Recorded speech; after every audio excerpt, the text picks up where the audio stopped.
안녕하십니까.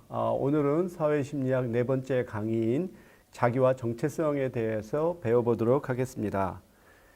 자기는 사회심리학의 기초라고 말할 수가 있겠습니다. 특히 서양에서는 개인과 사회관계의 기초가 개인에게 있습니다. 그래서 서양인들이 갖고 있는 자기 개념은 독립적인 자기라고 한다면 동양인의 자기 개념은 상호 의존적인 자기라고 볼 수가 있겠습니다. 그래서 서양인들은 자기가 모든 세계의 중심이라고 생각되고 이러한 독립적인 사고를 갖는 개인들 간의 관계는 계약에 기초해서 가능합니다. 그래서 이러한 독립적인 개인의 조건으로서의 자기에 대한 이 사회심리학적인 그 연구가 사회심리학 연구의 토대라고 우리가 말을 할 수가 있겠습니다. 이 자기의 개념은 윌리엄 제임스라고 하는 학자에 의해서 처음으로 제안이 되는데요. 제임스는 심리학의 원리라고 하는 책에서 자기의 세 가지 구성 요소를 밝히고 있습니다. 첫 번째는 물적 자기. 그래서 개인이 신체적인 어떤 특성들을 얘기를 하겠죠.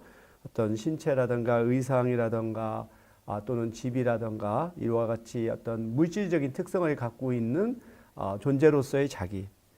두 번째로는 사회적 자기라고 해서 타인들이 자기에 대한 평가를 또 하나의 구성 요소로 보았고, 세 번째로는 정신적인 자기. 그래서 자기가 갖고 있는 주관적인 어떤 심리적인 특성, 성격, 취향, 이러한 세 가지 구성 요소로 자기가 구성되었다라고 얘기를 했습니다. 근데 이것을 좀 더 우리가 줄이자면 주체로서의 자기와 객체로서의 자기로 이렇게 나눠볼 수가 있겠습니다. 그래서 주체로서의 자기는 자기 자신에 대한 태도와 감정, 이런 것을 가리키는 것이겠죠.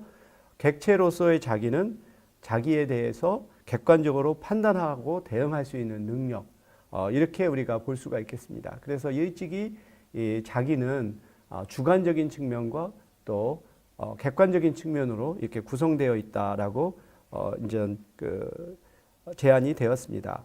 이것을 조금 더 발전시킨 학자가 찰스 쿨리라고 하는 학자인데, 그는 이 거울 속의 자기라고 하는 개념을 제안을 했습니다. Looking Glass Self라고 해서 거울 속에 비춰진 자기의 모습을 자기가 보고 마치 타인이 자기를 보는 것과 같은 자기에 대한 개념을 갖게 되는 이 과정을 설명을 하고 있습니다. 그래서 우리가 거울 속에 비친 자기 모습을 보고 자기가 어떠한 모습인가를 판단하는 것처럼 내가 다른 사람에게 어떻게 비춰질 것인가를 우리는 생각을 하고, 그 다음에 다른 사람이 우리의 행동에 대해서 어떻게 평가할 것인가를 또 상상을 하죠. 그래서 이 다른 사람의 평가에 근거해서 자신에 대한 이 감정을 우리는 갖게 되는 거죠. 예를 들어서 우리가 자긍심이라고 하는 감정은 다른 사람에 비춰진 자신의 모습이 자랑스러울 때 우리는 자긍심을 갖겠죠. 하지만 남들 앞에서 뭔가 부끄러운 행동을 했을 경우에 우리는 수치심을 느끼는 거죠. 이러한 방식을 통해서 자기 개념이 형성되는 것으로 설명을 합니다. 이것을 이제 상징적 상호작용론이라고 하는 이론에서 체계화시킨 학자가 조지 허버트 미드입니다. 그래서 미드는 주관적인 자기를 I라고 하는 개념으로 설명을 하고, 객관적인 자기는 me라고 이렇게 보는 거죠. 그래서 I는 우리 영어에서 주어가 되는 거잖아요. 그리고 me는 하나의 목적어로서의 그 대상이 되는 거죠. 그래서 이렇게 능동적인 요소로서의 I, 이것은 개인으로 하여금 어떠한 행동을 하게끔 만드는 요인이라고 한다면, me라고 하는 것은 자기를 대상화한 개념으로 바라보는 거죠. 그래서 타인들이나 사회에서 자기에 대해서 어떻게 생각하는가에 대한 하나의 그 태도와 기대의 하나의 묶음을 우리가 me라고 볼 수 있겠습니다.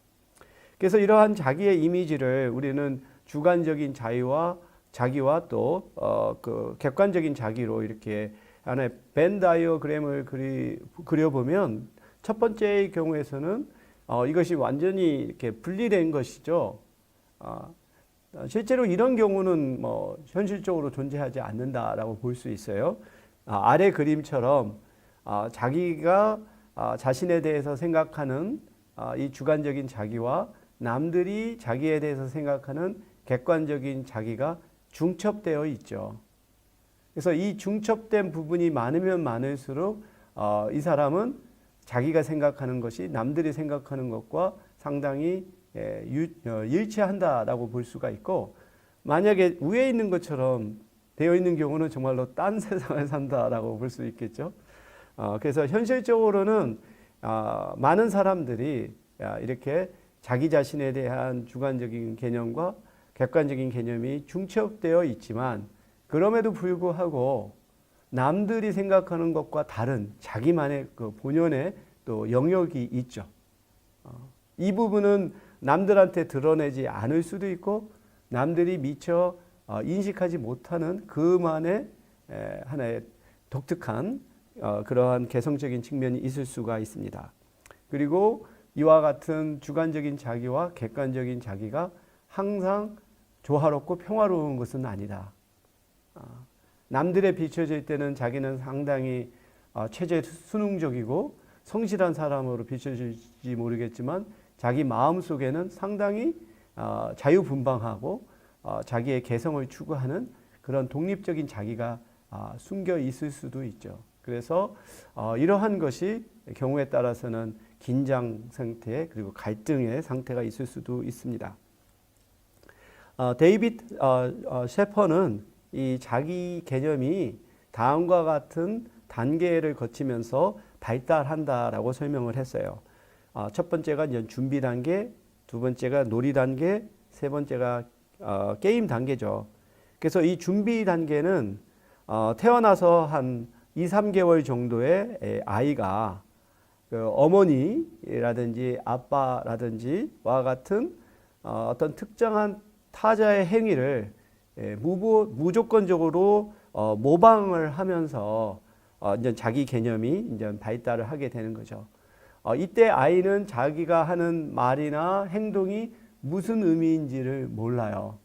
하지만 자기를 돌보는 어머니의 반응을 보고 그게 어떠한 의미를 갖는지를 점차 깨닫게 되는 거죠. 그래서 아이가 옹알옹알 하게 되면 엄마가 어이구 말을 하는구나 하고 칭찬을 해주고, 그러면 그게 보상이 돼서 더 그런 행동을 할 수 있겠죠. 그러면서 점차 이제 그 상대의 관점에서 이제 자기를 보게 되는 이러한 자기의 개념이 발전하게 됩니다.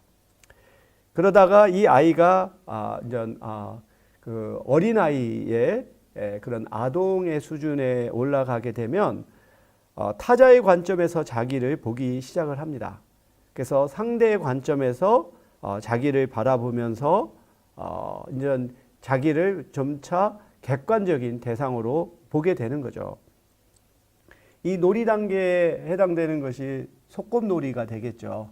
어린아이들이 유치원 다니고 그럴 때 자기들끼리 소꿉놀이를 하면서 누구는 엄마 역할을 하고 누구는 아빠 역할을 하고 누구는 어린아이 역할을 하죠. 그래서 같은 나이임에도 불구하고 이 아이들이 각각 자신의 맡은 역할을 흉내내서 하는 행동을 하게 되죠. 그래서 그 아빠는 아빠가 하는 행동을 그대로 따라서 행동을 하고, 아이는 또 아이가 해야 되는 역할을 수행을 하는, 그래서 이 소꿉놀이를 하면서, 이 소꿉놀이라고 하는 것은 혼자 하는 게 아니죠. 꼭 상대방이 있어야지 이 소꿉놀이가 가능하거든요. 결국은 상대의 관점에서 자신을 바라보게 되면서부터 이런 자기 개념이 점차 성숙해져 갑니다. 그러다가 이 아이가 좀 초등학교 한 4, 5학년 그 이상으로 이렇게 좀 더 그 나이가 들게 되면 보다 일관된 자기를 획득을 하게 돼요. 이때는 자기 자신을 어떤 일반화된 타자로부터 바라보게 되죠. 아까 놀이 단계에서는 아주 자기와 직접적으로 긴밀한 관계를 맺는 그러한 중요한 타자로부터 자신을 보았다라고 한다면, 이 게임 단계에 가서는 그런 사람 말고도 보다 일반적인 사람들이 자기를 바라보는 개념을 형성하게 되는 거죠. 그러니까 우리가 예를 들어서 초등학교에 들어가기 전까지는 항상 엄마 아빠의 보호를 받는 그러한 존재였다가 이제 학교에 들어가게 되면은 선생님이라든지 이와 같은 어떤 또 불특정인 다수들과 접촉을 해야 되고, 이 경우에 집에서 어리광스러운 행동만을 해서는 안 된다는 것을 알게 되죠. 이런 식으로 보다 더 일반적인 사람들로 관점에서부터 이제 자기를 바라보게 되는 이러한 상태가 게임 단계이죠. 그래서 게임 단계에 적합한 비유가 우리가 야구 경기라고 볼 수 있어요. 이 야구에서는 여러 포지션들이 있죠. 우선 투수가 있고 포수가 있고, 그 다음에 1루수, 2루수, 3루수가 있고, 그 다음에 외야가 있죠. 그래서 이 경우에 투수의 어떤 역할은 단지 볼을 그 스트라이크 존으로 넣는 것만이 투수의 역할이 아니죠. 만약에 그 상대방 선수가 1루에 진출했다. 그러면은 이 1루에 나가 있는 상대방 선수를 계속해서 견제를 해야죠. 그래서 1루에 나가 있는 상대방 선수도 이제 살펴보면서 또 타자의 또 이제 모습도 관찰하고, 이 상황에서 어떻게 볼을 던져야 가장 효과적인가를 생각하게 되죠. 그래서 이 경우에 포수의 관점은 여러 사람의 관점을 자기가 종합적으로 받아들여서 거기서 가장 합리적인 선택을 하게 되는 거죠. 이게 일종의 게임의 단계라고 볼 수가 있어요. 그래서 우리 이 개인이 아주 어렸을 때는 자기의 관점, 자기의 입장에서만 보던 것이 점차 중요한 타자의 관점에서 또 보고, 더 나아가서는 일반인들의 관점에서도 자기를 바라보게 되면서 자기 이 개념이 발달한다라고 이렇게 설명하고 있습니다. 이 과정에서 역할 담당이라고 하는 것이 매우 중요하죠. 그래서 이 타자의 관점에서 자기 자신을 바라보는 이러한 것은 결국은 자기에게 부여된 역할을 얼마만큼 성공적으로 수행하느냐에 따라 그 자기의 개념이 형성된다고 볼 수가 있겠습니다. 그래서 조지 허버트 미드는 역할 담당이 인간의 상호작용과 자기와 사회의 발달에 있어서 필수적이라고 좀 보았죠. 그래서 우리가 역할 담당의 기술이 없이는 서로를 이해할 수 없고, 또 다른 사람의 행동을 예측할 수가 없죠. 그래서 이 역할 담당이라고 하는 것은 또 다른 관점에서 바라보면은 상대의 관점에서 또 자기를 바라볼 수 있는 그러한 또 그 측면도 있죠. 예를 들어서 부부 간에 계속해서 어떤 불화가 있고 싸우는 경우, 대개 이런 경우는 자신의 관점에서 상대방을 바라보기 때문에 이런 그 상황이 벌어지게 되는데, 한번 그 상대 배우자의 관점에서 한번 자기를 바라보게 되면 자기가 평상시 어떻게 말을 하고 행동하는지를 알 수가 있겠죠. 그러니까 타인의 관점에서 자기를 바라볼 수 있는 그러한 또 기회가 된다고 볼 수 있겠습니다. 여기에서 또한 아까 나왔던 개념 중에 있는 중요한 타자, significant other라고 하는 개념이 있죠.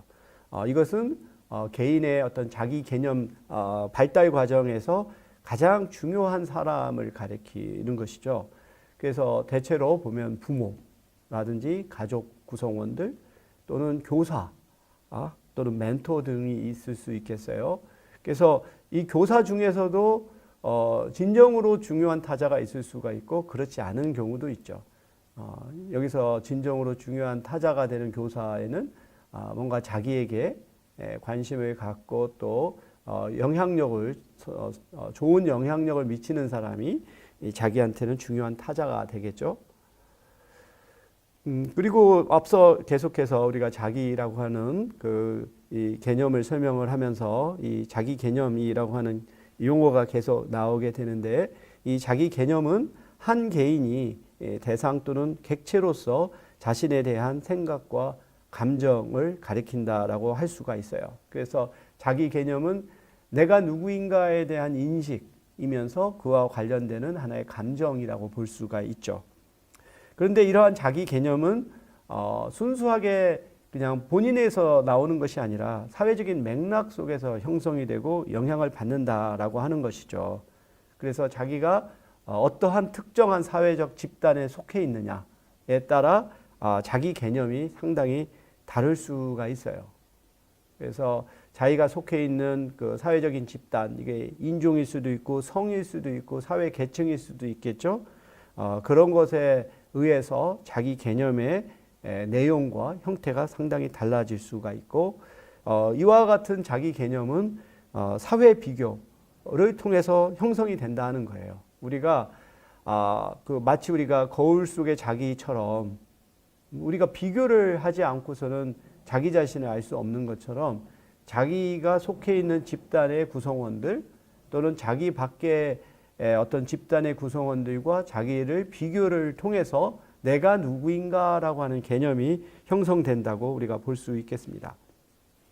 그래서 이 자기 개념에는 크게 성향, 사회적 정체성, 신체적 특성 이런 것들이 자기 개념의 중요한 구성 요소라고 합니다. 우선 신체적 특성이라고 하는 것이 보면 어떤 물리적인 특성이겠죠. 신장이라든지 체중이라든지 외모와 같은 것들. 특히 이와 같은 신체적 특성은 개인의 생애 과정 전체에서도 영향을 미치겠지만 특히 이 어린 나이 시절부터 개인의 그 정체성이 형성되는 그 시기, 그 시기에 특히 이 신체적인 특성이 개인에게 미치는 영향력이 크다고 볼 수 있어요. 그래서 예를 들어서 키가 크다라고 하는 것은 상대적 개념이죠. 그러니까 결국은 주위의 또래들과 자기를 비교를 할 때 자기가 키가 큰가 작은가를 알 수가 있고, 만약에 자기가 키가 좀 유난히 작다라고 자기가 생각을 하게 되면 이것은 자기 개념에 상당히 부정적인 영향을 미칠 수가 있죠. 특히 이제 우리나라에서는 유난히 이 외모가 중시되기 때문에 이러한 신체적 특성이 자기 개념에 미치는 영향은 매우 크다고 볼 수 있어요. 그래서 특히 어렸을 때 자기 자신의 외모에 대한 또 콤플렉스가 강할 수가 있죠. 성인이 돼서는 상대적으로 좀 둔감할 수 있지만 이러한 외모에 대한 어떤 좀 자신감의 결여, 이것은 좀 긍정적인 자기 개념을 형성하는데 불리하게 작용할 수 있어요. 하지만 이거는 어디까지나 주관적인 해석인 거죠.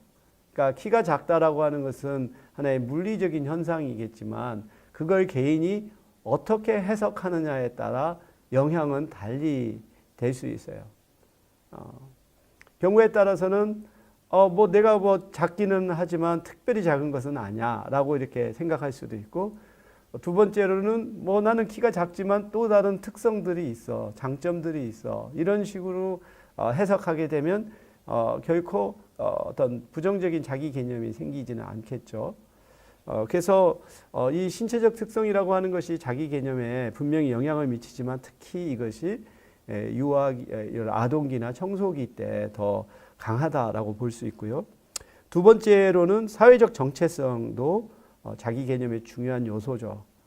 나이라든지 성별이라든지 인종이라든지 특히 우리가 연령과 관련해서는 우리가 에이지즘 해서 일종의 연령주의, 성별과 관련해서는 섹시즘 해서 성주의, 인종과 관련해서는 레이시즘 해서 인종주의 하는 것처럼 어떤 사회적인 그 특성이나 지위에 따른 위계적인 평가가 있고, 그것이 이제 그 자기 개념에 부정적으로 긍정적으로도 영향을 미칠 수가 있죠.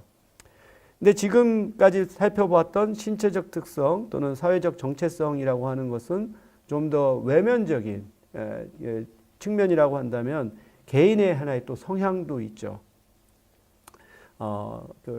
개인의 성격이라든지 개인의 능력이라든지 이런 것들이 이렇게 또 어떤 물질적이고 외부적인 것에도 영향을 미칠 수가 있습니다.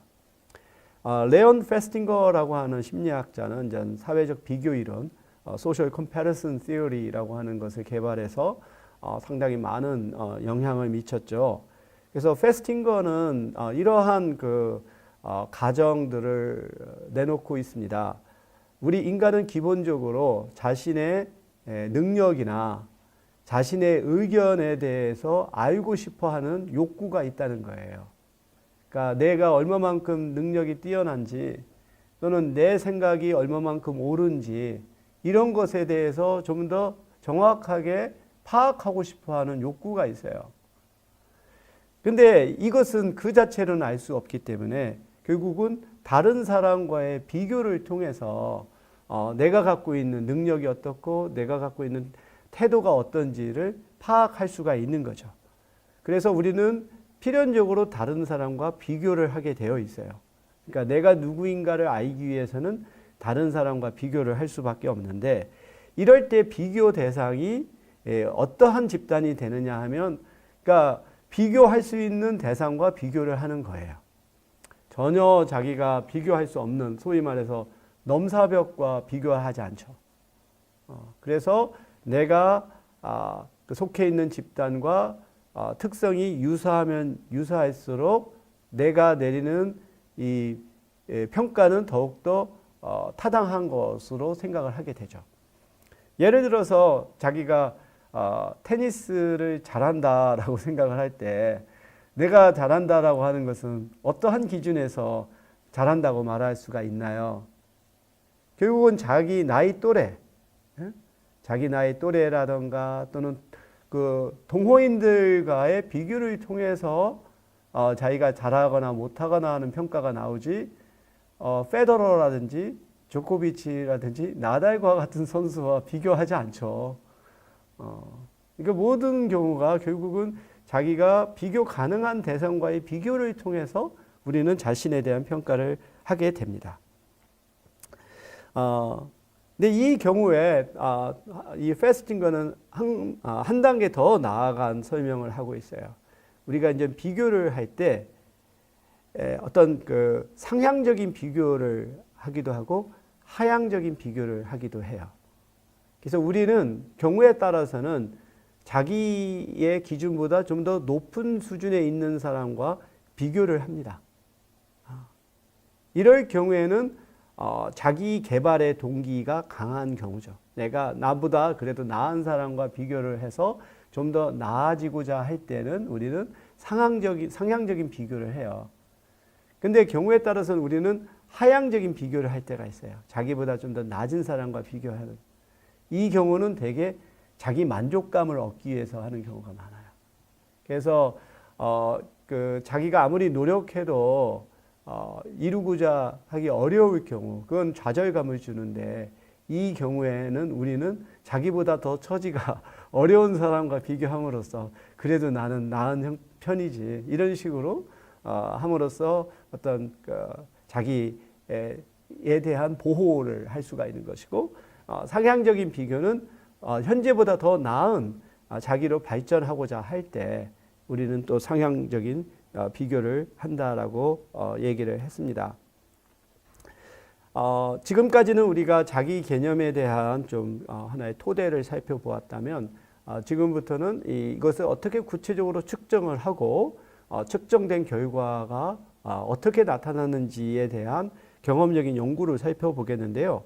맨포드 쿤이라고 하는 아이오와 대학교 사회학과 교수가 나는 누구인가라고 하는 테스트 시험을 이제 개발을 했습니다. 우리가 그 사회학적 사회심리학을 얘기할 때 특히 상징적 상호작용론을 얘기를 할 때 하나 시카고 학파가 있었고 아이오와 학파가 있었죠.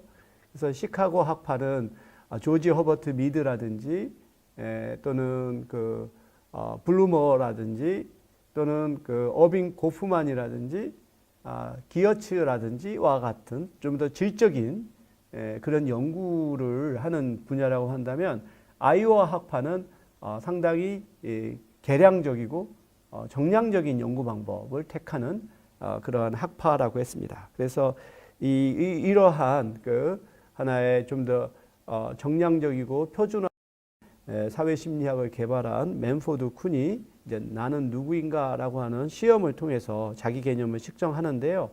굉장히 간단한 실험이에요. 시험이라고 보기에는 너무나도 단순하다고 볼 수 있는데 나는 누구인가라고 하는 것에 대해서 20개의 진술을 쓰는 거예요. 그래서 I am a student. 나는 학생이다. 나는 남성이다. 나는 클래식을 좋아한다. 나는 기독교인이다. 등등. 나는 누구인가에 대해서 학생들이 머릿속에 떠오르는 생각을 이렇게 기술하게 한 거죠. 다음으로는 이 학생들이 답한 그 응답을 이렇게 범주화를 하는 거예요. A 모드, B 모드, C 모드, D 모드로 이렇게 범주화를 하는데 그걸 이렇게 우리가 살펴볼 수 있어요. A형 응답은 개인의 어떤 신체적인 특징입니다. 나는 예를 들어서 나는 남자다. 나는 키가 크다. 나는 눈이 파랗다. 그래서 마치 우리가 운전 면허증에 나와 있는 신체적인 특징이 하나의 A형 응답이 되겠죠. 아까 우리가 그 자기 개념을 구성하는 것에 신체적 특성이 중요한 요소였던 것이 여기에서도 나오죠. 그 다음에 B형 응답은 이쪽에 사회적인 자기 개념이죠. 개인이 차지하고 있는 또는 수행하는 사회적인 지위와 역할. 그래서 나는 학생이다 라고 하는 것이 바로 B형 응답이 되겠죠. 그 다음에 C형 응답은 이러한 사회적인 지위와 구조와 상관없이 개인의 독특한 성격과 행위 양식을 보여주는 것이 C형 응답이에요. 예를 들어서 나는 그 클래식을 좋아한다. 나는 자유분방하다. 나는 어느 곳에 이렇게 얽매이고 싶지 않다. 나는 조직에 순응하는 성격이다. 이런 부분들은 개인의 하나의 독특한 성격이나 행동 양식이 되겠죠. 그 다음에 D형 응답은 이 앞에서 살펴봤던 그런 범주에 속하지 못하는 상당히 일반적이거나 추상적인 것들이에요. 예를 들어서 나는 우주의 일부이다 라고 하는 거. 이거는 사실 이걸 통해서 그 개인의 특성을 파악하기 어려운 좀 약간 엉뚱한 그런 답변이 될 수가 있겠죠. 그래서 실제로 우리가 학생들한테 나는 누구인가라고 하는 것을 이렇게 진술을 이렇게 쓰라고 하고 그것을 한번 살펴보면 분명히 개인 간에도 차이가 있죠. 그렇죠? 어떤 개인은 좀 더 사회적인 자기 개념이 강한 사람이 있을 수가 있고 또는 굉장히 그 개인적인 그 자기 개념이 강할 수도 있겠죠.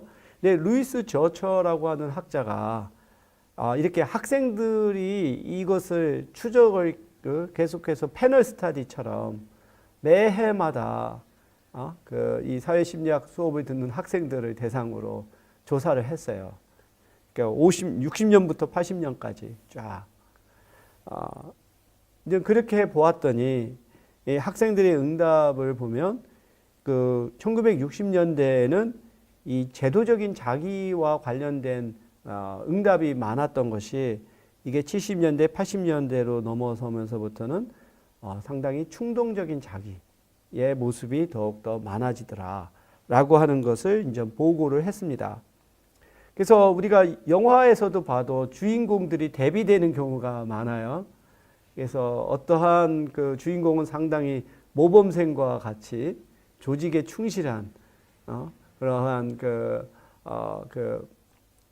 주인공이 있는가 하면 또 다른 주인공은 상당히 아주 야생마와 같이 본능을 추구하는 이러한 주인공들이 대비되는 경우가 많죠. 과거에 이제 모래시계라고 하는 영화에서 보면 이제 최민수가 바로 이렇게 충동적인 삶을 살았다고 한다면 박상원이는 굉장히 아주 어려운 환경에서도 고시 공부를 통해서 검사가 되는 이러한 그 두 가지의 대비라고 한다면 보다 최근 영화의 베테랑에서 보면 유아인이 이제 재벌 3세로서 어떤 아주 그냥 자기 멋대로 하는 거라면 황정민은 형사로서 어떤 그 자신의 역할을 수행하는. 그래서 되게 영화라고 하는 것은 되게 이렇게 서로 대비되는 주인공을 놓고 선과 악의 이분법적인 구도 이런 것들이 사람들로 하여금 더 몰입하게 만든다라고 볼 수가 있는데, 그래서 이러한 그 자기에는 이러한 제도적인 자기와 충동적인 자기로 볼 수가 있죠. 그래서 이 제도적인 자기는 범생이처럼 집단의 표준을 준수하고 집단의 의무를 성실하게 이행하려고 하는 그런 경우를 한다면, 충동적인 자기는 사회의 목표와 상관없이 자기 자신만의 이 욕구를 충족하고자 하는 이러한 그 두 가지의 모습이 있을 수가 있어요.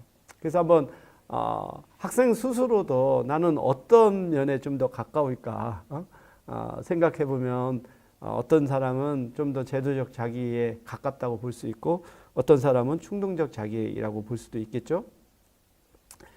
그래서 이 존 터너도 루이스 저처와 마찬가지로 현대에 들어와서 사람들이 제도적 자기보다는 충동적 자기와 동일시하는 경향이 두드러졌다라고 보고를 합니다. 그래서 이게 한편으로는 더 개인이 어떤 제도나 사회에 구속되지 않은 좀 더 독립적이고 좀 더 자유로운 개인의 모습이 될 수도 있지만, 이러한 자기중심적이고 충동적인 어떤 자기로 가득 찬 사회는 어떠한 문제가 있냐. 사람들이 어떤 공동선에 대한 관심을 갖기 어렵고 자기만의 욕구를 충족을 하게 되는 거죠.